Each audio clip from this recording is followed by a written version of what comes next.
ಸ್ನೇಹಿತರೆ ನಮಸ್ಕಾರ. ಎಸ್ಆರ್ ಬೋಯಿ ಮತ್ತೊಂದು ವಿಡಿಯೋಗೆ ಸ್ವಾಗತ ಸುಸ್ವಾಗತ ಅಂತ ಹೇಳ್ತಾ, ಸ್ನೇಹಿತರೆ ಇವತ್ತಿನ ವಿಡಿಯೋದಲ್ಲಿ ಸಿಎಸ್ಎಫ್ ನಲ್ಲಿ ಕೆಲವೊಂದು ಹುದ್ದೆಗಳಿಗೆ ಅರ್ಜಿ ಆಹ್ವಾನ ಮಾಡಲಾಗಿದೆ ಅಂತ ಹೇಳ್ಬೋದು. ಹಾಗಿದ್ರೆ ಸಿಎಸ್ಎಫ್ ನಲ್ಲಿ ಬರುವಂತ ಕಾನ್ಸ್ಟೇಬಲ್, ಟ್ರೇಡ್ಸ್ಮನ್ ಹುದ್ದೆಗಳು. ಸೊ ಈ ಟ್ರೇಡ್ಸ್ಮನ್ ಹುದ್ದೆಗಳಲ್ಲಿ 10th ಬೇಸ್ಡ್ ಏನಾಗಿರುತ್ತೆ, ಇದು ಜಾಬ್ ಇರುತ್ತೆ ಅಂತ ಹೇಳ್ಬೋದು. ಸೊ ಇದ್ರ ಜೊತೆಗೆ ಏನಾಗುತ್ತೆ, ಲೆವೆಲ್ 3 ಪೇಮೆಂಟ್ ನ ಕೊಡ್ತಿದ್ದಾರೆ ಸೆಂಟ್ರಲ್ ಗೌರ್ಮೆಂಟ್ ಅವರು. ಲೆವೆಲ್ 1 ಅಂದ್ರೆ 10th ಪಾಸ್ ಆದವರು ಸೆಂಟ್ರಲ್ ಗೌರ್ಮೆಂಟ್ ಅಲ್ಲಿರುವ RRB ಡಿ ಗ್ರೂಪ್ಗೆ ಲೆವೆಲ್ 1 ಏನು ಮಾಡ್ತಾರೆ, ಸ್ಯಾಲ್ರಿನ ಕೊಡ್ತಾರೆ. ಸೊ ಈ CSF ನಲ್ಲಿ 10th ಪಾಸ್ ಆದರೆ ಸಾಕು. ಅದ್ರ ಜೊತೆಗೆ ಟ್ರೇಡ್ ಸರ್ಟಿಫಿಕೇಟ್ ಇದ್ದರೆ ಏನಾಗುತ್ತೆ, ನಿಮಗೆ ಲೆವೆಲ್ 3 ಏನಾಗುತ್ತೆ ಸ್ಯಾಲ್ರಿ ಸಿಗುತ್ತೆ ಅಂತ ಹೇಳ್ಬೋದು. ಸೊ ಬೇಸಿಕ್ 21,000 ಇದೆ ನೋಡಿ ಇಲ್ಲಿ. ಸೊ ಬೇಸಿಕ್ 21,000ಇಂದ 69,100 ರೂಪೀಸ್ ತನಕ ನಿಮ್ಗೆ ಏನಾಗುತ್ತೆ ಸ್ಯಾಲ್ರಿ ಇರುತ್ತೆ. ಸೊ ಇದ್ರ ಅಲೌನ್ಸಸ್ ಸೇರಿಬಿಟ್ಟು ಇಷ್ಟಾಗುತ್ತೆ ಅಂತ ಹೇಳ್ಬೋದು. ಸೊ ಈ ಅರ್ಜಿನ ಸಲ್ಲಿಸ್ಬೇಕಂದ್ರೆ 5/3/2025ರಿಂದ 3/4/2025 ರಾತ್ರಿ 12 ಗಂಟೆ ತನಕ ನೀವು ಅರ್ಜಿಗಳನ್ನು ಸಲ್ಲಿಸ್ಬೋದು.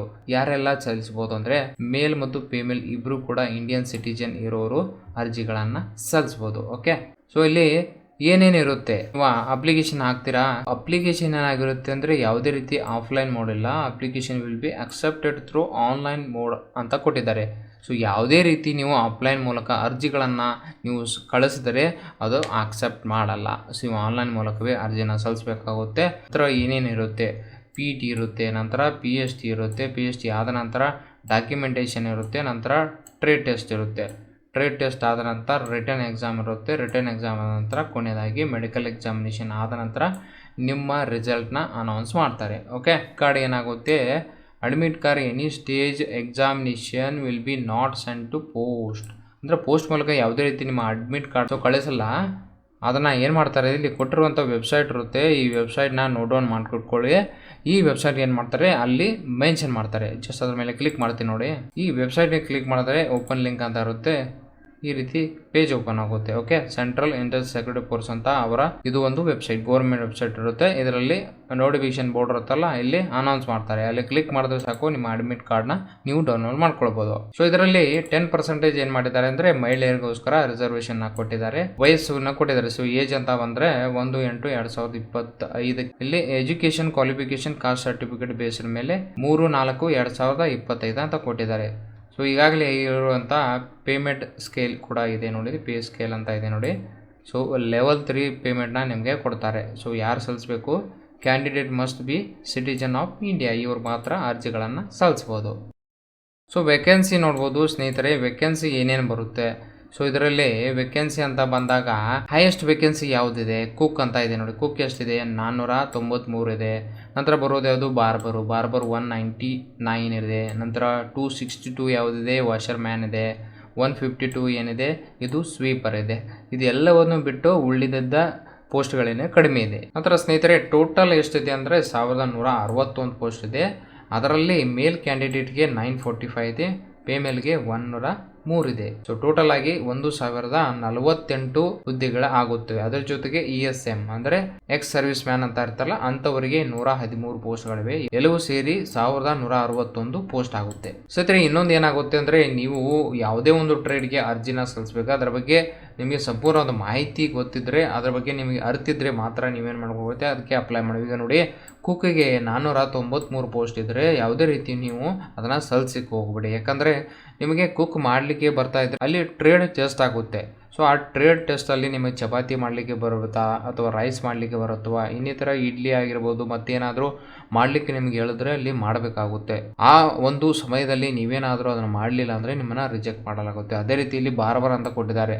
ಸೊ ಬಾರ್ಬರ್ ನೀವು ಅಪ್ಲೈ ಮಾಡಿದ್ರೆ ಸೊ ನಿಮಗೆ ಆ ಕೆಲಸ ಬರಬೇಕಾಗುತ್ತೆ. ಓಕೆ, ವಾಷರ್ಮ್ಯಾನ್ ಅಂತ ಕೊಟ್ಟರೆ ಸೊ ಅದು ಕೂಡ ಬರಬೇಕು. ಸ್ವೀಪರ್ ಅಂದರೆ ನಿಮಗೆ ನೆಲ ಗುಡಿಸೋದಾಗಲಿ ಅದು ಕೆಲಸಗಳನ್ನು ಕೊಡ್ತಾರೆ. ಅದೇ ರೀತಿ ಪೇಂಟರ್ ಕೂಡ ಪೇಂಟ್ ಮಾಡೋದಾಗಿರುತ್ತೆ. ಕಾರ್ಪೆಂಟರ್ ಅಂತ ಕಟ್ಟಿಗೆಯಿಂದ ಏನಾದರೂ ಬಡಿಗೆ ಅನ್ನೋ ಕೆಲಸ ಇರುತ್ತೋ ಅದೆಲ್ಲ ಮಾಡಬೇಕಾಗುತ್ತೆ. ಏನಾದರೂ ಎಲೆಕ್ಟ್ರಿಷಿಯನ್ ಅಂತ ನೀವು ಅಪ್ಲೈ ಮಾಡಿದ್ರೆ 4 ಪೋಸ್ಟ್ ಇದ್ದರೆ ನಿಮಗೆ AC/DC ಬಗ್ಗೆ ಅರಿವಿರಬೇಕಾಗುತ್ತೆ. ನಂತರ ಏನಾದರೂ ಫಾಲ್ಟ್ ಆಗಿದೆ ಅದನ್ನ ನೀವು ಕಂಡುಹಿಡಿಯಬೇಕಾಗುತ್ತೆ.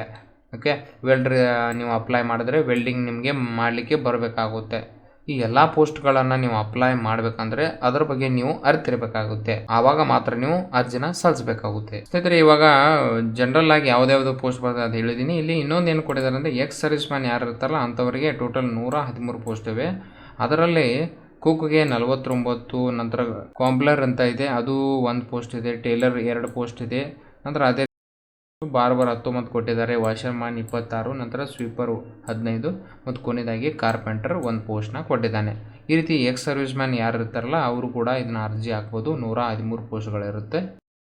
ಸ್ನೇಹಿತರೆ, ಫೀಸ್ ಪೇಮೆಂಟ್ ಅಂತ ಬಂದಾಗ 100 ರೂಪಾಯಿ ಪೇಮೆಂಟ್ ಇರುತ್ತೆ. ಯಾರಿಗೆ ಅಂದರೆ ಇಲ್ಲಿ UR ಆಗಿರ್ಬೋದು, OBC ಮತ್ತು EWS ಕ್ಯಾಂಡಿಡೇಟ್ ಇರುತ್ತೆ ಅಂಥವರಿಗೆ ಇಲ್ಲಿ 100 ರೂಪಾಯಿ ಚಾರ್ಜ್ ಮಾಡ್ತಾರೆ. ನಂತರ ಸ್ನೇಹಿತರೆ, ಇಲ್ಲಿ ಫೀಮೇಲ್ ಕ್ಯಾಂಡಿಡೇಟ್ ಆಗಿರ್ಬೋದು, ನಂತರ SC ಶೆಡ್ಯೂಲ್ ಕಾಸ್ಟ್ ಆಗಿರ್ಬೋದು, ನಂತರ ಶೆಡ್ಯೂಲ್ ಟ್ರೈಬ್ ಅಂತ ಕೊಟ್ಟಿದ್ದಾರೆ. ಓಕೆ, ಅದ್ರ ಜೊತೆಗೆ ಎಕ್ಸ್ ಸರ್ವಿಸ್ ಮ್ಯಾನ್ ಇವ್ರಿಗೆ ಯಾವುದೇ ರೀತಿಯಲ್ಲಿ ಪೇಮೆಂಟ್ ಇರಲ್ಲ. ಅವ್ರಿಗೆ ಏನು ಮಾಡಿದರೆ ಎಕ್ಸಾಮ್ಟೆಡ್ ಮಾಡಿದ್ದಾರೆ ಅಂತ ಹೇಳ್ಬೋದು. ಯಾವುದೇ ರೀತಿ ಪೇಮೆಂಟ್ ಇರಲ್ಲ. ಅಪ್ಲಿಕೇಶನ್ ಮಾತ್ರ ಹಾಕ್ಕೊಳ್ಬೋದು. ನಂತರ ವೆಬ್ಸೈಟ್ ಲಿಂಕ್ ಕೂಡ ಇದೆ. ಈ ಲಿಂಕ್ನ ಕೂಡ ನಾನು ಡಿಸ್ಕ್ರಿಪ್ಷನಲ್ಲಿ ಕೊಟ್ಟಿರ್ತೀನಿ. ಈ ಲಿಂಕ್ ಮೂಲಕವೇ ನಿಮ್ಮ ಅಡ್ಮಿಟ್ ಕಾರ್ಡ್ನ ಕೂಡ ನೀವು ಡೌನ್ಲೋಡ್ ಮಾಡ್ಕೊಳ್ಬೋದು. ಈಗಾಗಲೇ ಹೇಳಿದ್ದೀನಿ, ಫಸ್ಟ್ ಸ್ಟೆಪ್ ಏನು ಬರುತ್ತೆ ಅಂದರೆ ನಿಮ್ಮದು PT ಮತ್ತು PST ಇರುತ್ತೆ, ನಂತರ ಡಾಕ್ಯುಮೆಂಟೇಷನು ಮತ್ತು ಟ್ರೇಡ್ ಟೆಸ್ಟ್ ಇರುತ್ತೆ. ಅದಾದ ನಂತರ ರಿಟರ್ನ್ ಎಕ್ಸಾಮ್ ಇರುತ್ತೆ, ನಂತರ ಮೆಡಿಕಲ್ ಇರುತ್ತೆ. ಈ ಸ್ಟೆಪ್ಗಳಿರುತ್ತೆ. ಈ ಎಲ್ಲ ಸ್ಟೆಪ್ಗಳ ಆದ ನಂತರ ನಿಮಗೆ ಮೆರಿಟ್ ಲಿಸ್ಟ್ ಏನು ಮಾಡಿದ್ರೆ ಬಿಡ್ತಾರೆ ಅಂತ ಹೇಳ್ಬೋದು.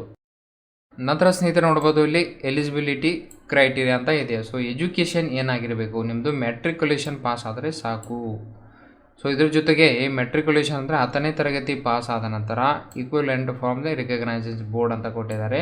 ನಂತರ ಸ್ಕಿಲ್ಡ್ ಟ್ರೇಡ್ ಟೆಸ್ಟ್ ಇಂದ ಒಂದು ಏನು ಬೇಕಾಗುತ್ತೆ, ಕ್ವಾಲಿಫಿಕೇಷನ್ ಸರ್ಟಿಫಿಕೇಟ್ ಬೇಕಾಗುತ್ತೆ. ಯಾವ್ದಾವ್ದು ಬರುತ್ತೆ, ಬಾರ್ಬರ್ ಆಗಿರೋ ಬೂಟ್ ಮೇಕರ್ ಮತ್ತು ಟೈಲರ್, ಕುಕ್, ಈ ರೀತಿ ಯಾವ್ಯಾವ್ದು ಪೋಸ್ಟ್ಗಳನ್ನು ಕೊಟ್ಟಿದ್ದಾನಲ್ಲ, ಈ ಟ್ರೇಡ್ ಟೆಸ್ಟ್ ಇಲ್ಲಿ industrial training institute train personal will be prepared ಅಂತ ಕೊಟ್ಟಿದ್ದಾನೆ.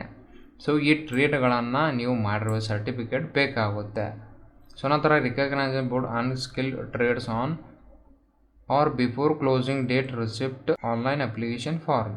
ಅನ್ಸ್ಕಿಲ್ಡ್ ಯಾವುದು ಇರುತ್ತಲ್ಲ, ಅಪ್ಲಿಕೇಶನ್ ತುಂಬೋಕ್ಕಿಂತ ಮುಂಚೆ ಆ ಸರ್ಟಿಫಿಕೇಟ್ಗಳನ್ನು ನೀವು ತೆಗೆದುಕೊಂಡಿರಬೇಕಾಗುತ್ತೆ. ಓಕೆ, ಇಲ್ಲಿ ಏಜ್ ರಿಲ್ಯಾಕ್ಸೇಷನ್ ಕೂಡ ಕೊಟ್ಟಿದ್ದಾನೆ ಸ್ನೇಹಿತರೆ ನೋಡ್ಬೋದು. ನೀವು SC ST ಆಗಿದ್ದರೆ ನೀವು 5 ವರ್ಷ ತನಕ ನೀವು ಅರ್ಜಿಗಳನ್ನು ಸಲ್ಲಿಸ್ಬೋದು. ಅಂದರೆ ಇಲ್ಲಿ 23 ಕೊನೆಯ ಏಜ್ ಕೊಟ್ಟಿದ್ದಾನೆ. 18ರಿಂದ 23 ಒಳಗಡೆ ಇರುವಂಥ ಅಭ್ಯರ್ಥಿಗಳು ಅರ್ಜಿ ಸಲ್ಲಿಸ್ಬೇಕಂತ ಕೊಟ್ಟಿದ್ದಾರೆ. 23 ಏನಾದರೂ ನಿಮ್ಮ ವಯಸ್ಸಾಗಿದ್ದರೆ, SC ಆಗಿದ್ದರೆ 5+ ಮಾಡ್ಕೊಳ್ಳಿ, 28 ಆಗುತ್ತೆ. OBC ಆಗಿದೆ 3+ ಮಾಡ್ಕೊಳ್ಳಿ, 26 ಆಗುತ್ತೆ. ಎಕ್ಸ್ ಸರ್ವಿಸ್ಮೆನ್ ಆಗಿದ್ದರೆ 3+ ಮಾಡ್ಕೊಳ್ಳಿ. ಓಕೆ, ಅಲ್ಲಿ ಎಷ್ಟಾಗುತ್ತೆ, 26 ಆಗುತ್ತೆ. ಫಿಸಿಕಲ್ ಸ್ಟ್ಯಾಂಡರ್ಡ್ ಅಂತ ಬರುತ್ತೆ. ಓಕೆ, ಏನೇನು ನಿಮಗೆ PSTಯಲ್ಲಿ ಮೇಲ್ ಕ್ಯಾಂಡಿಡೇಟ್ ಏನೇನು ಕೇಳ್ತಾರೆ ಅಂದರೆ, ನಿಮ್ಮ ಹೈಟ್ ಎಷ್ಟಿರ್ಬೇಕಂದ್ರೆ ಇಲ್ಲಿ ಕೊಟ್ಟಿದ್ದಾನೆ ನೋಡಿ. ಹೈಟು ಯಾರಿಗಿರ್ಬೇಕಂದ್ರೆ UR, SC, EWS and OBC candidate ಏನಿರ್ತಾರಲ್ಲ, OBC ಕ್ಯಾಂಡಿಡೇಟ್ ಅಂಥವ್ರಿಗೆ 170 ಸೆಂಟಿಮೀಟರ್ ಹೈಟ್ ಇರಬೇಕಾಗುತ್ತೆ. ನಂತರ ಅದೇ ರೀತಿ ಚೆಸ್ಟ್ನ ಕೇಳ್ತಾನೆ. ಚೆಸ್ಟ್ ಎಷ್ಟಿರ್ಬೇಕಂದ್ರೆ 80 to 85 ಸೆಂಟಿಮೀಟರ್, ಅಂದರೆ 80 ನಾರ್ಮಲ್ ಇರಬೇಕು. ನಂತರ ಮಿನಿಮಮ್ ಎಕ್ಸ್ಪ್ಯಾನ್ಷನ್ ಇರಬೇಕಂದ್ರೆ 5 ಸೆಂಟಿಮೀಟರ್ ಬೇಕಂದ್ರೆ 80ದಿಂದ 85 ಆಗಬೇಕು. ಓಕೆ, ಅದೇ ರೀತಿ ಇಲ್ಲಿ ಫೀಮೇಲ್ ಕ್ಯಾಂಡಿಡೇಟ್ ಬಂದರೆ ಅವ್ರಿಗೆ ಎಷ್ಟಿರಬೇಕು, ಫೀಮೇಲ್ ಕ್ಯಾಂಡಿಡೇಟ್ ಅಂತ ಬಂದಾಗ UR ಆಗಿರ್ಬೋದು, SC ಮತ್ತು EWS, ಅದ್ರ ಜೊತೆಗೆ OBC ಅವ್ರಿಗೆ ಎಷ್ಟಿರ್ಬೇಕಂದ್ರೆ 157 ಸೆಂಟಿಮೀಟರ್ ಇರಬೇಕು.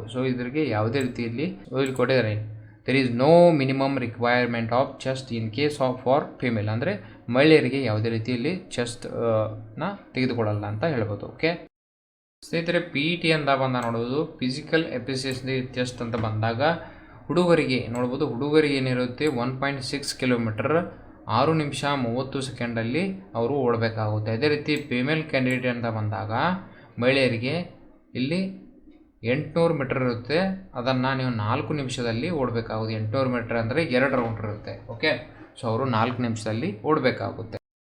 ನಂತರ ಫಿಸಿಕಲ್ ಸ್ಟ್ಯಾಂಡರ್ಡ್ ಟೆಸ್ಟ್ ಅಂತ PST ಇರುತ್ತೆ. ಕ್ಯಾಂಡಿಡೇಟ್ ಏನು ಮಾಡಬೇಕು, ಅಲ್ಲಿ ಹೈಟ್ ಬಾರ್ ಅಂತ ಇರುತ್ತೆ, ಕ್ವಾಲಿಫೈ ಹೈಟ್ ಬಾರ್ ಟೆಸ್ಟ್ ಇರುತ್ತೆ, HPT ಅಂತ ಇರುತ್ತೆ. ನಂತರ ಫಿಸಿಕಲಿ ಎಫಿಷಿಯನ್ಸಿ ಟೆಸ್ಟಲ್ಲಿ will be screen for the height ಆಗಿರ್ಬೋದು, ಚೆಸ್ಟ್ ಆಗಿರ್ಬೋದು ಮತ್ತು weight by the board officer ಅವ್ರಿಗೆ ತೋರಿಸ್ತಾರೆ. ಇದೆಲ್ಲವೂ ಕೂಡ ಅಲ್ಲಿ ಟೆಸ್ಟ್ ಆಗುತ್ತೆ ಅಂತ ಹೇಳ್ಬೋದು.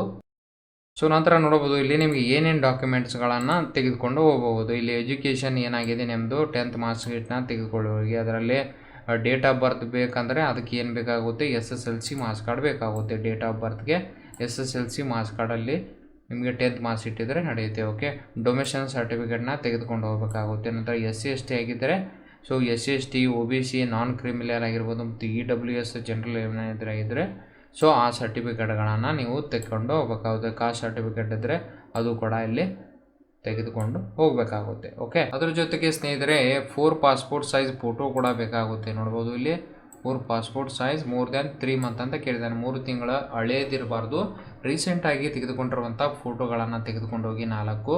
ಅದ್ರ ಜೊತೆಗೆ ಐಡೆಂಟಿ ಕಾರ್ಡ್ ನಿಮ್ಮ ಹತ್ರ ಬೇಕಾಗುತ್ತೆ. ಒರಿಜಿನಲ್ ಐಡೆಂಟಿ ಕಾರ್ಡ್ ಅಂದರೆ ಡ್ರೈವಿಂಗ್ ಲೈಸೆನ್ಸ್ ಆಗಿರ್ಬೋದು, ವೋಟರ್ ID, ಆಧಾರ್ ಕಾರ್ಡ್ ಆಗಿರ್ಬೋದು, ಇನ್ನಿತರ ಇನ್ಕಮ್ ಟ್ಯಾಕ್ಸ್ ಪ್ಯಾನ್ ಕಾರ್ಡ್ ಆಗಿರ್ಬೋದು, ಈ ಎಲ್ಲ ಡಾಕ್ಯುಮೆಂಟ್ಗಳನ್ನು ನಿಮ್ಮ ಹತ್ರ ಇದ್ದರೆ ಓಕೆ.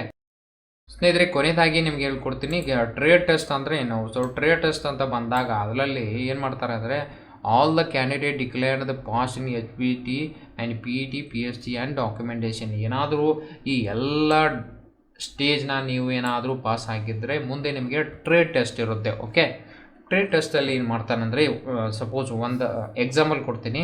ನೀವೇನಾದರೂ ಕುಕ್ಗೆ ಅರ್ಜಿನ ಹಾಕಿದರೆ ಅಲ್ಲೇನು ಮಾಡಬೇಕಾಗುತ್ತೆ, ಕುಕ್ಕಿಂಗ್ ಚಪಾತಿ ಮತ್ತು ರೈಸ್ ಈಗಾಗಲೇ ನಾನು ಹೇಳಿದ್ದೇನಲ್ಲ.